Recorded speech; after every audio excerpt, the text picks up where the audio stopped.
জনাব মোহাম্মদ কামরুজ্জামান উপস্থিত রয়েছে, কবি রয়েছেন স্যার।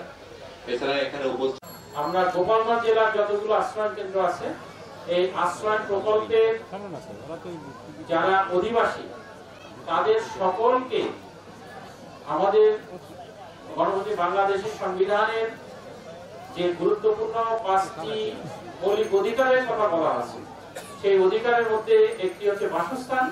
সেই বাসস্থান দেওয়ার সাথে সাথে কৃষি, শিক্ষা, স্বাস্থ্য এবং অন্যান্য সকল সুবিধা যাতে সুন্দরভাবে পেতে পারে এই জন্য সার্ভিস অ্যাট ডোর স্টেপসের এই অনুভূতিকে কাজে লাগিয়ে আমরা আজকে এই আশ্রয় কেন্দ্রে যে সভাটি করলাম এই সভাটি গোপালগঞ্জের ইতিহাসে একটি মাইলফলক হয়ে থাকবে।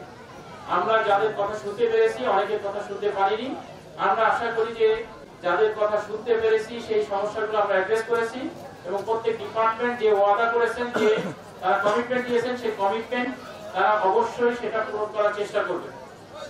একই সাথে আমরা এখানে আইন শৃঙ্খলা থেকে শুরু করে মাদক, ইফটিজিং এবং অন্য যে কোনো প্রকার সরকার বিরোধী, সমাজ বিরোধী যে কোনো প্রকার কার্যক্রম যাতে চলতে না পারে সেই ব্যাপারে আইন শৃঙ্খলা বাহিনীর সকল সদস্যকে আহ্বান জানাবো।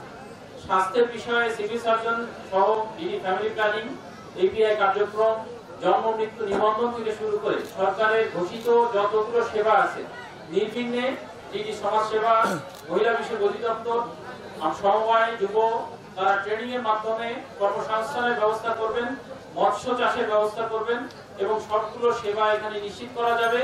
এখানে আমরা আলোচনা করেছি যে কিভাবে একটি প্রাথমিক বিদ্যালয় স্থাপন করা যায়, তার জন্য একটি সুন্দর জায়গা ঠিক করবে উপজেলা নির্বাহী অফিসার, সেটা ঠিক করবে। আমরা এই আশ্রয়ের পরবর্তী মিটিং এ আগামী রবিবারে সেই মিটিং এ আমরা ফাইনাল করব কোন জায়গায় এখানে স্কুল করা যায়। 1500 বিদ্যালয়ের মধ্যে একটি স্কুল এখানে হবে, ইতিমধ্যে আমরা বলেছি।